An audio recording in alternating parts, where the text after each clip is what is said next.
Mr. Mohammed Siddiqui Khan, he left a will telling us exactly why he took these operations out. He says, until we feel security, you will be our targets. I mean, you the journalists, you will be the targets. Yeah, and you the journalists, you will be the targets. Are you prepared to die? No, you're not. Because you're a coward. Because you like life. And I'm quite firm on this issue. Because I remember there was one Japanese or South Korean, he came to Iraq. And when he was captured by the terrorists, because we don't support terrorism, captured by the terrorists, what did he say? Did he have a stiff upper lip? Was he brave? He said, I don't want to die. Do you remember that? It was a very heart-wrenching time. Until you saw the bombings, gassing, imprisonment and torture of my people. My people. What does that mean? He's talking about a global mentality. Someone who believes I'm a Muslim. First, last. I know as Friday approaches there will be many epitaphs and speeches and sermons, and maybe the Archbishop of somewhere and others going to come out and say, you know, we'll call for peace around the world, blah blah blah blah blah blah. But I think if we took the time to read Muhammad Siddiqui Khan's will, we'll see the answer for our problems. Because these people have made a clear statement. If you stop, you'll be saved. If you don't stop, we're going to kill you. Indiscriminately. We're talking about people who like to die the way you like to live. You know what that means? For the journalists especially. Friday night, they've been working the whole week, now they're going to spend all their money on the booze. Friday night was a kuf nights out. Or kufar they go on Friday. They go to the pubs, they go to the clubs, they drink, they vomit, they lose all their sanity. That's their life. And you love that. They're like the animals. Belhum adal. Allah said, no, they're worse. Because animal never does that. Only kuffar do that. And of course, we must be clear, we do not support terrorism. I don't support terrorism. I condemn the terrorism of the British government. I condemn the terrorism of the USA every single day. The biggest terrorist in the world is George W. Bush and his sidekick Haman, Tony Blair. And I said, La'natullah ala Bush for Blair. Allah curse them. That's right. Bin Laden, he offered before 7/7 by a few months. He made a statement when he offered to the European public. He never addressed the governments, because when the offer of sulh, or hudna, when the offer of hudna, of the truce, he offered to you, madam, non-Muslim, and you, sir, non-Muslim, offered to you, because the rest of us are Muslims, so we never support the government anyway.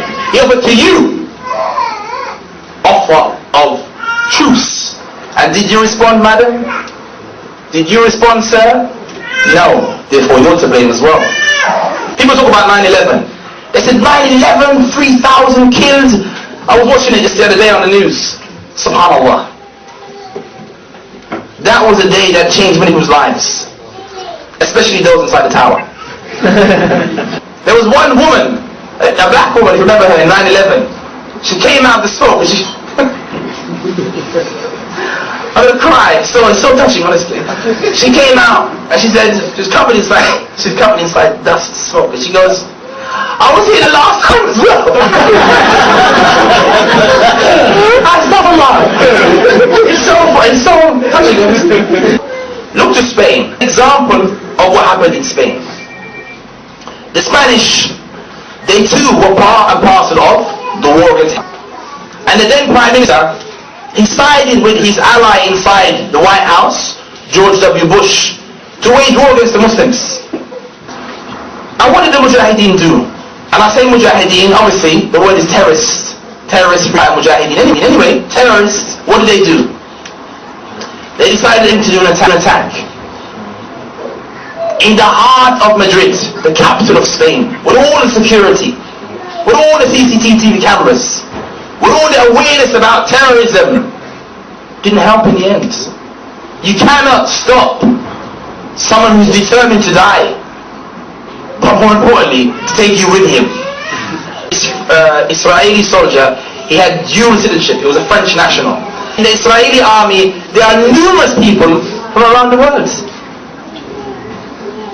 Therefore, France is not also at risk from the terrorists. Not according to me.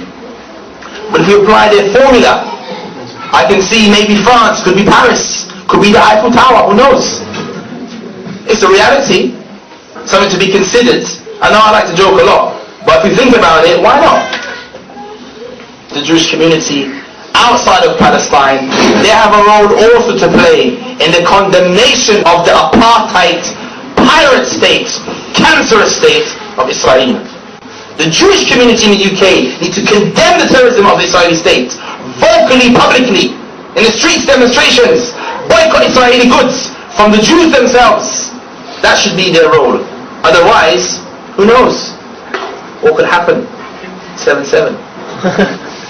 Because I believe, and it's only my own view, from surveying what's happening around the Muslim world and what's taken place in the UK over the last year, I believe attacks in the UK are very likely.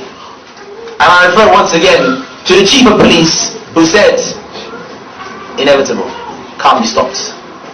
But I say with a slight footnote, they can be stopped if we're willing to stand side by side and stop the oppression against the Muslims, and stop the occupation of the Muslim lands, stop supporting those tyrant regimes, and then maybe then, just then, as Bin Laden said in one of his statements, the offer of truce was there for all of us.